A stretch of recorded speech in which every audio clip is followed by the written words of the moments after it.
हर किसी के अंदर अपनी ताकत और अपनी कमजोरी होती है। मछली जंगल में नहीं दौड़ सकती और शेर पानी में राजा नहीं बन सकता।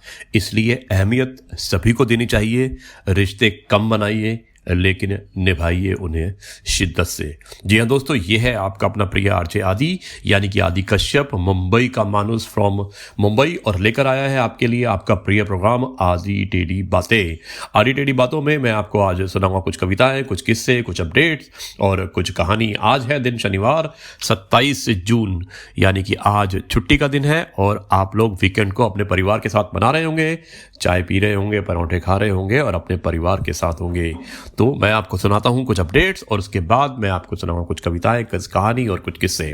तो दोस्तों, आज की अपडेट यह है कि 5 लाख से ऊपर कोरोना वायरस पॉजिटिव के केसेस हो चुके हैं भारत में। 17,296 यानी कि 17,296 नए केसेस आए हैं, जो कि अपने आप में एक रिकॉर्ड बनता जा रहा है।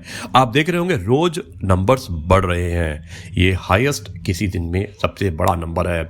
महाराष्ट्र अकेले में 1,50,000 कोरोना वायरस पॉजिटिव केसेस हैं और दिल्ली में 77,000, यानी कि आप कह सकते हैं लगभग 50% दोनों राज्यों में है। तो एक गंभीरता का विषय है और हमें सच में इसके लिए सोचने की जरूरत है। दोस्तों, यूपी गवर्नमेंट ने अर्बन पुअर को करीब 11,000 करोड़ की सैंक्शन की है, अप्रूवल किया है। उसमें 3 करोड़ फार्मर्स हैं जिनको 4,22 करोड़ रुपए का लोन दिया है। उसमें 1,35,000 एम्प्लॉयमेंट की भी घोषणा की है, यानी कि 1,35,000 लोगों को रोजगार की घोषणा भी की है, क्योंकि आज यूपी ने आत्मनिर्भर रोजगार अभियान योजना की शुरुआत की थी और जिसमें पीएम मोदी और यूपी के चीफ मिनिस्टर ने ऑफिशियली इसकी अनाउंसमेंट की है। दोस्तों, झारखंड और असम ने अपना लॉकडाउन 31 जुलाई तक, जो कि वेस्ट बंगाल ने कल बढ़ाया था, और आज झारखंड और असम ने भी लॉकडाउन 31 जुलाई तक बढ़ा दिया है, क्योंकि वहां पर भी केसेस बढ़ते जा रहे हैं। दोस्तों, मुंबई से अच्छी खबर यह है कि जो मजदूर 2 महीने पहले लगभग छोड़ के चले गए थे, अब मजदूरों ने वापस मुंबई में काम के लिए आना शुरू कर दिया है। आज एक ट्रेन आई थी बिहार से और उसमें कुछ मजदूर वापस काम के लिए मुंबई में आ गए थे।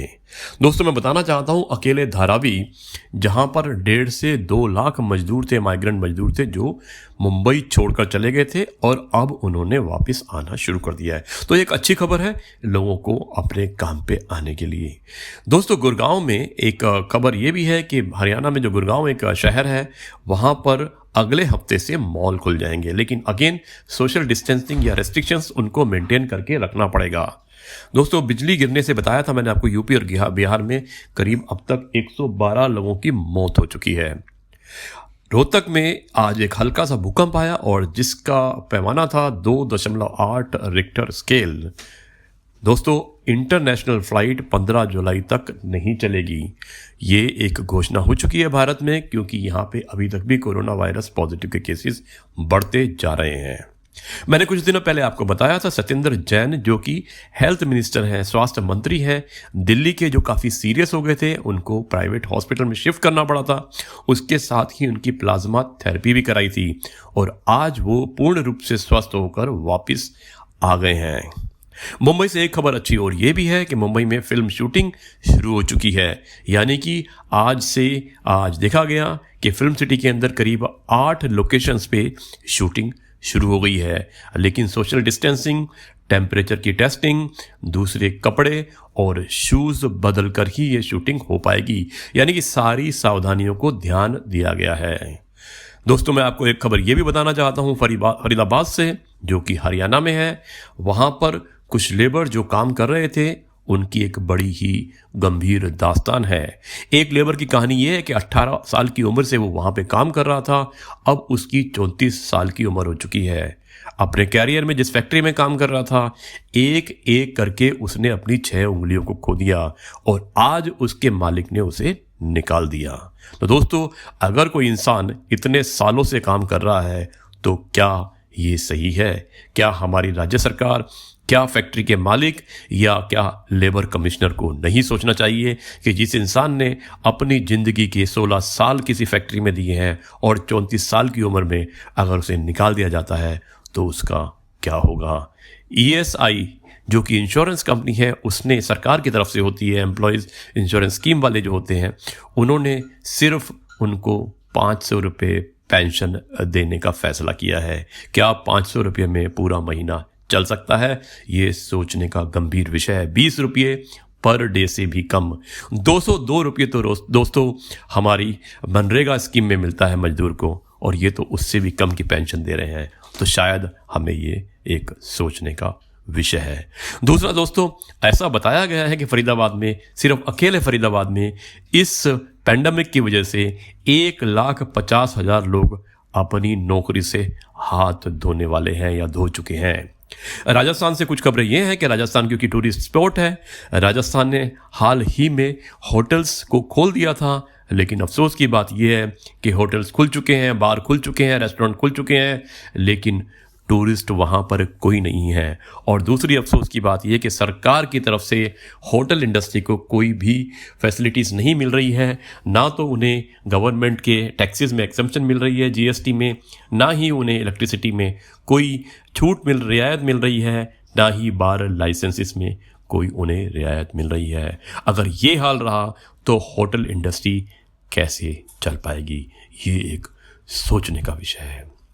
दोस्तों, भारत और चाइना के बारे में मैं बताना चाहता हूं कि आज हमारी मिनिस्ट्री ऑफ एक्सटर्नल अफेयर्स यानी कि विदेश मंत्रालय ने एक गंभीर चेतावनी दी है चाइना को। उन्होंने कहा है कि अगर लद्दाख बॉर्डर पर वो अपनी सेना को वापस नहीं खींचते हैं या जो भी अनाधिकृत जगह पे वो कब्जा करने की कोशिश कर रहे हैं या कर चुके हैं, अगर उसे खाली नहीं करते हैं तो इसके परिणाम चाइना को भुगतने पड़ेंगे। तो ना सिर्फ ये वार लाइक सिचुएशन होगी, बल्कि आर्थिक और सामाजिक रूप से भी बहिष्कार चाइना का भारत से हो सकता है। और भारत को वैसे भी संपूर्ण यूरोप, संपूर्ण अमेरिका और बहुत सारी कंट्रीज़ ने पहले ही मदद देने की बात कर दी है। लेकिन हम ईश्वर से दुआ करते हैं कि लड़ाई ना हो और शांतिपूर्वक ढंग से इसका इलाज हो जाए। दोस्तों, अब हम चलते हैं कश्मीर की तरफ। कश्मीर में भी कुछ हालात अच्छे नहीं हैं। 2 टेररिस्ट एक स्कूटी पे आए थे और उन्होंने हमला किया और अंधाधुंध फायरिंग में एक सीआरपीएफ का जवान और एक छोटा 6 साल का मासूम बच्चा जो कुछ खिलौने लेने के लिए बाजार में आया था, मारे गए हैं। ये घटना है उरी नामक स्थान जो कि जम्मू एंड कश्मीर में है। हम दुआ करते हैं कि टेररिज्म जल्दी से ख़त्म हो जाए और कम से कम मासूम बच्चों की मृत्यु ना हो।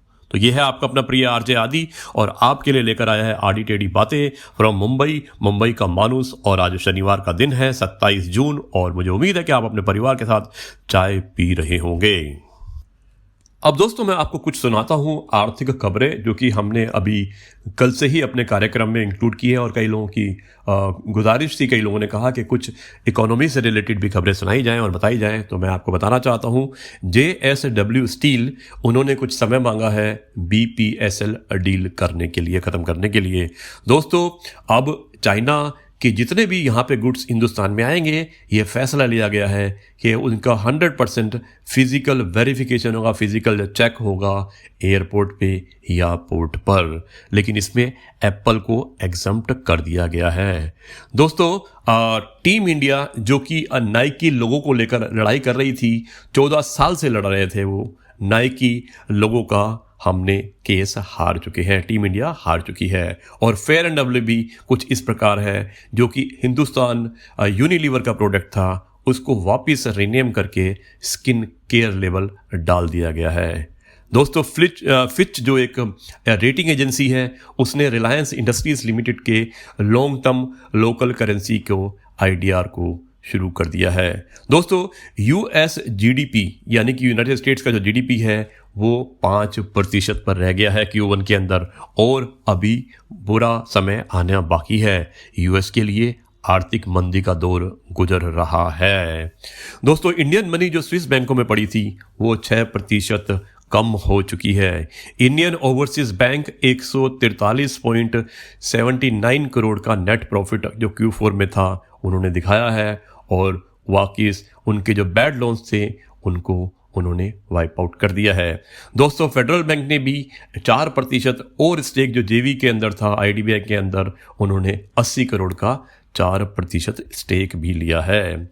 अपोलो हॉस्पिटल का रिपोर्ट जो प्रॉफिट बिफोर टैक्स है वो 263.64 करोड़ Q4 में आया है और रेवेन्यू 19% का मुनाफा हुआ है। अशोका लेलैंड रेड में आ चुका है, यानी कि लॉस में आ चुका है। उसने 72 करोड़ का प्री टैक्स लॉस दिखाया है Q4 में।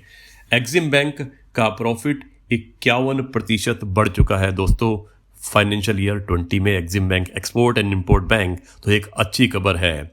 उसके अलावा Carlyle emerge as the front runner to buy 20% stake in Piramal's pharma business. दोस्तों कैमलिन फाइन साइंसेज ने भी करीब 23.8 मिलियन कन्वर्जेंट फाइनेंस के माध्यम से फंड रेज किया है। कस्टम ड्यूटी के बारे में मैं आपको बताना चाहता हूं कि जो हम इंपोर्ट करते हैं सोलर पैनल, उसमें मिनिस्ट्री ने प्रपोज किया है कि 20 से 25% इंपोर्ट ड्यूटी लगाई जाए। दोस्तों चाइना का मैंने आपको बताया था कि 100% वेरिफिकेशन होगा वहाँ से जो भी आएगा, और 370 ऐसे आइटम हैं जो कोई स्क्रूटनी की जाएगी। इसलिए अगर हम चाइना से कुछ इंपोर्ट कोई भी करता है तो इस परेशानी से उसको गुजरना पड़ेगा। दोस्तों जॉनसन एंड जॉनसन ने एक ऑर्डर दिया है। उनको कहा गया है कि उनको जो उनका टैल्क पाउडर था उसमें कैंसर होता था और केस हार चुके हैं, और अब 2.1 बिलियन यानी कि करीब 15,000 करोड़ का कॉम्पेंसेशन उनको देना पड़ेगा। तो दोस्तों यह है आपका अपना प्रिय आरजे आदि, आड़ी टेढ़ी बातें मुंबई का मानूस और आपके लिए लेकर आया है। मुझे उम्मीद है आपको यह प्रोग्राम पसंद आ रहा होगा। ये हमारा 49वां एपिसोड है, यानी कि 49th episode non stop. Lockdown के टाइम पर हमने ये शुरू किया था, एक प्रयास था हमारा, और ये प्रयास हमारा काफ़ी हद तक सक्सेसफुल और सफल रहा है सिर्फ आपके सपोर्ट से। आपको ये प्रोग्राम कैसा लगता है आप अपने प्रिय आदि को ज़रूर लिखिएगा। उसका मोबाइल नंबर है, व्हाट्सएप नंबर है 9833880402। दोस्तों कौन कहता है कि ईमानदारी नहीं है? ईमानदारी अभी भी जिंदा है। मैं आपको ये अपने ऊपर बीती हुई सही कहानी सुनाना चाहता हूँ जो मेरे साथ खुद बीता था। ये बात है 18 मार्च 2020 की, यानी कि लॉकडाउन से कुछ समय पहले। मैं रांची जो कि झारखंड की कैपिटल है वहाँ पे गया था कुछ ऑफिशियल काम से। मुझे गवर्नमेंट ऑफिशियल से मिलना था, अपने कलीग के साथ मुंबई से गया था। 18 तारीख को मैं रेडिसन ब्लू होटल रांची में रुका था। 19 को मैं मुंबई की जगह मैं दिल्ली आया था क्योंकि मुझे कुछ काम था। तो जब मैं दिल्ली एयरपोर्ट पे उतरा तो मुझे याद आया कि मेरा आईफोन का चार्जर वहीं होटल में रह गया है। क्योंकि जैसे ही आपको आईफोन की याद आती है, अपने फ़ोन की याद आती है, और जब वो डिस्चार्ज हो जाता है तो आपको एकदम से चार्जर की याद आती है। और जैसे ही मैंने देखा तो मेरा चार्जर मेरे बैग में नहीं था। तो मैंने एकदम से रिकलेक्ट किया और मुझे लगा कि शायद वो होटल में ही रह गया होगा। तो दोस्तों मैंने तुरंत जो मेरा बिल था, बिल के माध्यम से मैंने फ़ोन किया।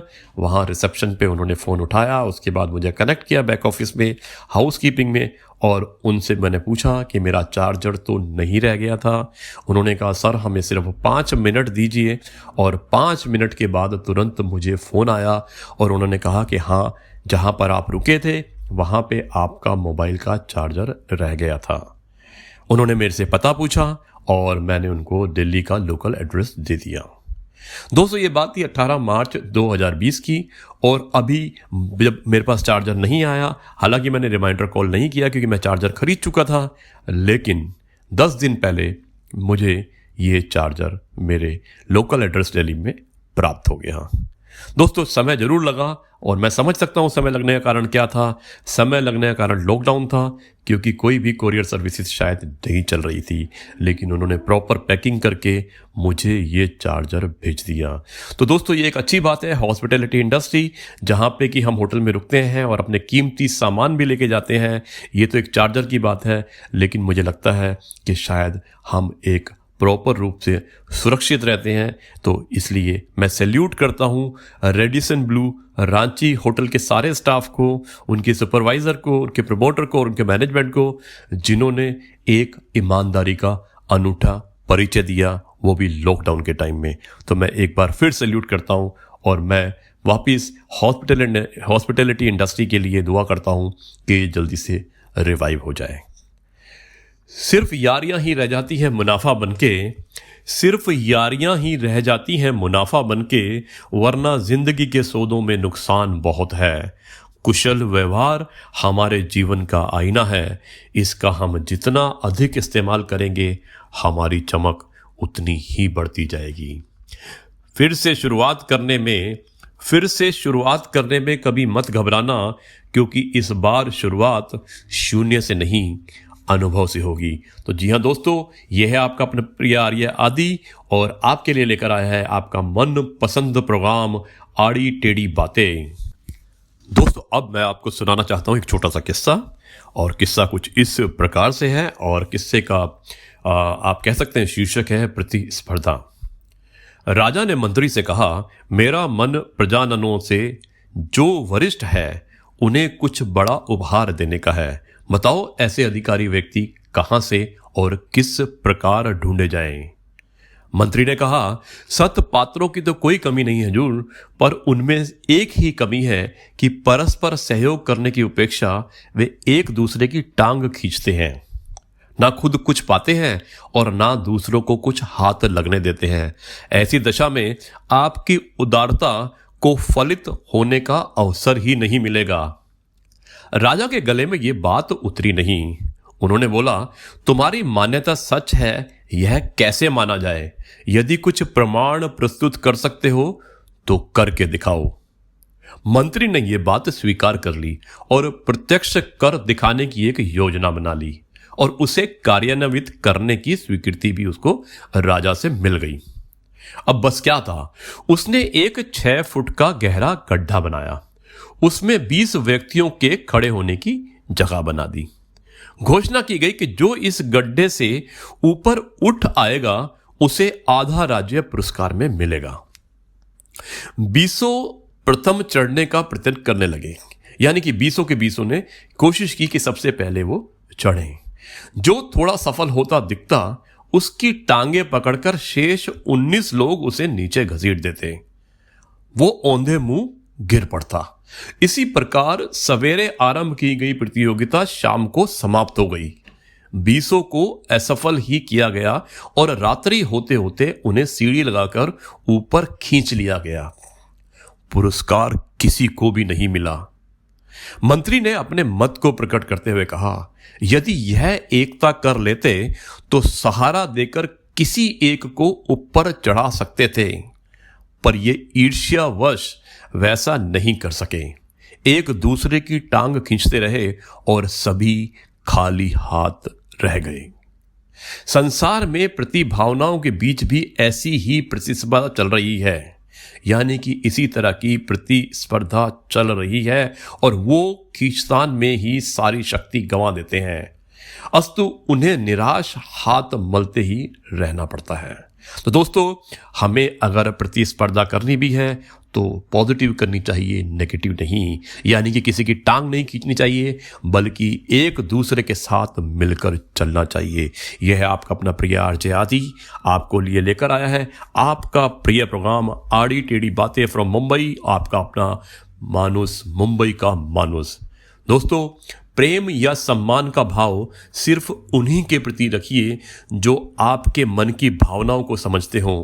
कहते हैं कि जलो वहां जहां जरूरत हो, उजालों में चिरागों के मायने नहीं होते।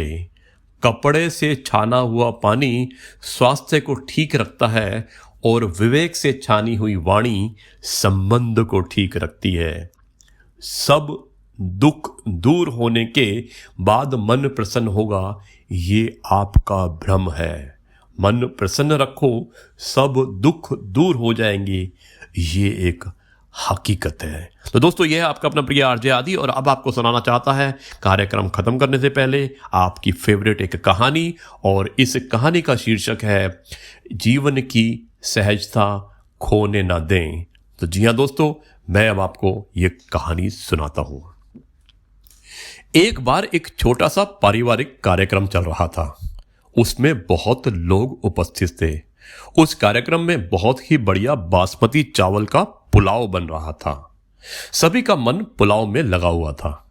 खाने में देर हो रही थी और भूख भी खूब लग रही थी। आखिर पुलाव को परोसा गया और खाना शुरू ही होने वाला था कि रसोइये ने आकर कहा, पुलाव संभाल कर खाइएगा क्योंकि शायद उसमें एक आध कंकड़ रह गया है, वो किसी के मुंह में भी आ सकता है। मैंने बहुत से कंकड़ निकाल दिए लेकिन फिर भी एक आध रह गया होगा, तो ये आपके दांत के नीचे आ सकता है। यह सुनकर सभी लोग बहुत संभल कर खाना खाने लगे। सभी को लग रहा था कंकड़ कहीं उनके मुंह में ना आ जाए। ये सोचकर खाने का सारा मजा किरकिरा हो गया और पुलाव खाने की जो प्रबल इच्छा शक्ति थी वो भी थम गई।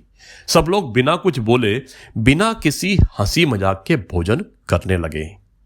जब सबने खाना खा लिया तो उन्होंने रसोइयों को बुलाया और पूछा कि तुमने ऐसा क्यों कहा था, जबकि कंकड़ तो भोजन में था ही नहीं, हम में से किसी के मुंह में भी नहीं आया।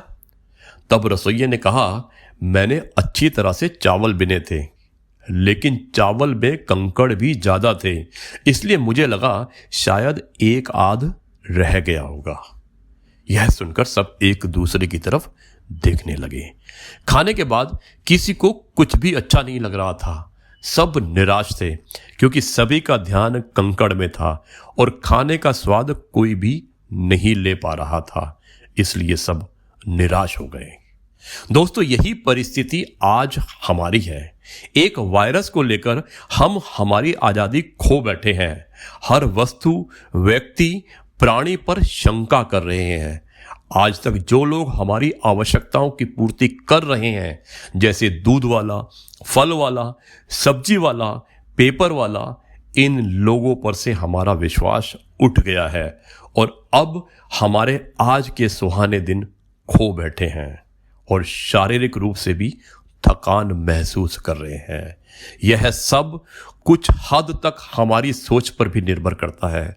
इसलिए इससे बाहर निकलना है तो वायरस को नहीं, अपने आप को मजबूत करिए, अपने विचारों को सकारात्मक दिशा दीजिए। ईश्वर की कृपा से सब कुछ जल्दी ही अच्छा हो जाएगा। आज के दिन के लिए सुंदर शुरुआत कीजिए और अपने आप को मजबूत कीजिए। खाना खाते समय खाने को पूरी रुचि के स्वाद लेकर खाइए और फिर देखिए हमारी जिंदगी कितनी बेहतर हो जाएगी। सदैव रहिए, प्रसन्न रहिए, जो प्राप्त है वही पर्याप्त है। तो जी हाँ दोस्तों, ये थी कहानी और मुझे उम्मीद है कि ये कहानी आपको जरूर पसंद आई होगी। और यह है आपका अपना आरजे आदि। और अब आपको मैं एक इम्पोर्टेंट अनाउंसमेंट करने वाला हूं, जो मैंने आपको पहले भी बताया था कि आरजे आदि आपको आड़ी टेढ़ी बातों के माध्यम से आपको आज एक प्रोग्राम में आ रहा हूं मैं, और एक वेबिनार है जो T series Gulshan Kumar film and television institute का है, जो school of fashion and design की तरफ से आयोजित हो रहा है और जिसमें टॉपिक दिया गया है career opportunities in fashion and textile, जो आज 3 बजे शुरू होगा, जिसमें गुवाहाटी कैंपस, नोएडा कैंपस और जयपुर कैंपस के स्टूडेंट्स पार्टिसिपेट करेंगे। और मैं चाहता हूं कि आप इस वेबिनार को जरूर सुनिएगा, ये जूम पर आएगा। तो जी हाँ, ये है आपका अपना प्रिय आरजे आदि और आपके लिए लेकर आया है आड़ी टेढ़ी बातें। तो अब मैं आपको प्रोग्राम खत्म करने की इजाजत चाहता हूं, लेकिन उससे पहले मैं कुछ शब्द कहना चाहता हूं। गलत सोच और गलत अंदाजा, गलत सोच और गलत अंदाजा इंसान को हर रिश्ते से गुमराह कर देता है। जिनके ऊपर जिम्मेदारियों का बोझ होता है, जिनके ऊपर जिम्मेदारियों का बोझ होता है, उनके पास रूठने और टूटने का समय नहीं होता। तो जी हाँ दोस्तों, यह है आपका अपना प्रिय आरजे आदि फ्रॉम आड़ी टेढ़ी बातें, मुंबई का मानुस। और अब आज आपको यहीं पर इस सभा समाप्त करने के लिए आपसे आज्ञा चाहता है और कल फिर मुलाकात करेगा, आपसे फिर रूबरू होगी एक नई कहानी, नए किस्से, नए अपडेट और नई सोच के साथ। तब तक के लिए कहता है अलविदा, नमस्कार, जय हिंद और जय भारत।